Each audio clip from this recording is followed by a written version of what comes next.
was such a vibrant young man. He was very humble.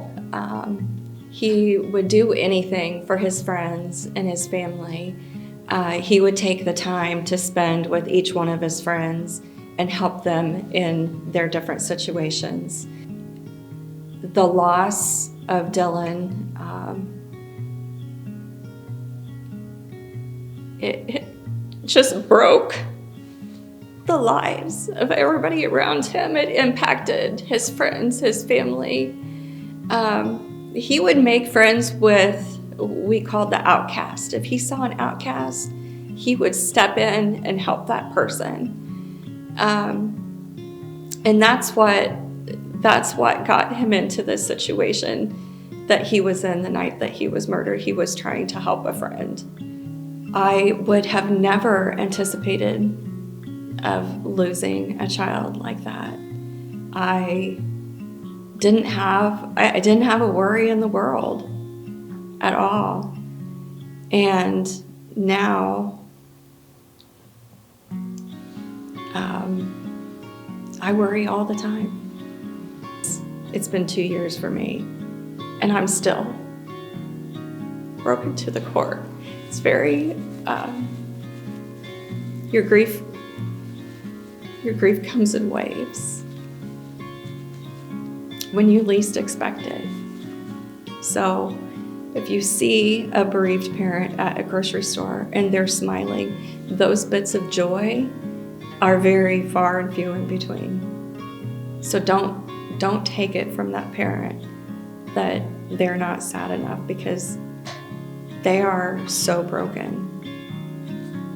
I decided to reach out to find where there was a local organization near me so that I could attend a meeting. And that initially was, for me, it was healing. It was healing to be around other bereaved parents. It still is very healing for me to be around other bereaved parents, because I don't feel as alone. I love it when somebody comes up and shares a memory with me. We want their spirit to continue. We want their legacy to continue. We don't want it to die.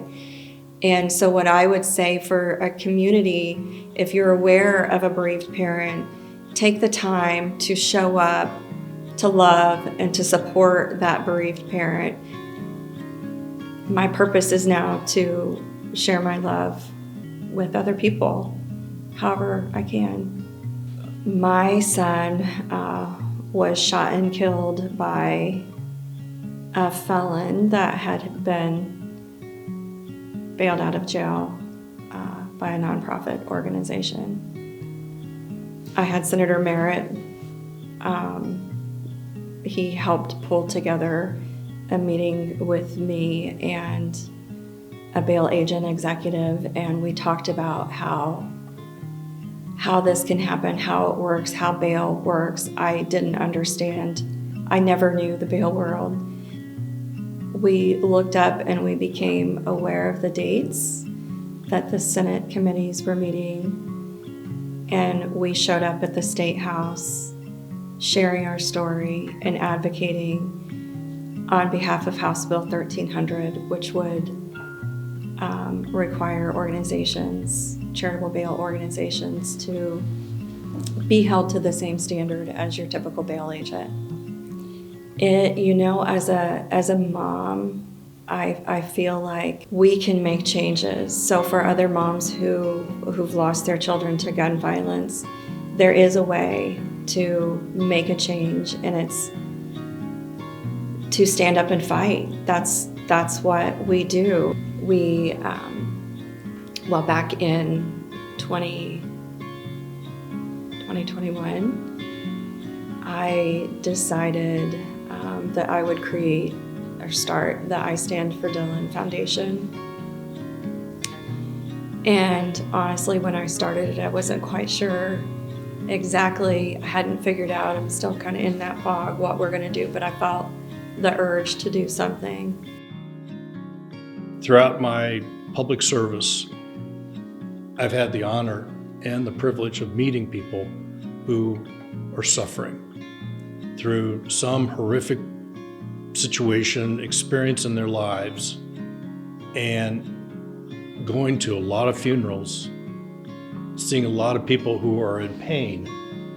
And in those situations where I've been to see people, what I've advised them, suggested to them at their own time frame to use their grief for good.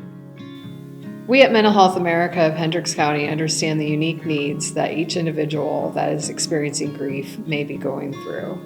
We're so sorry for anything that you may be experiencing related to your grief journey, and we want you to know that you do not have to go through this alone. There are people that care about you and love you, and as a community, we're here to support you. If you need help finding resources, or if you'd like to chat with anyone on this video, please contact our agency at 317-272-0027. If you're in crisis, please contact our 24/7 national hotline at 988. You are not alone. We care about you, and we're here for you.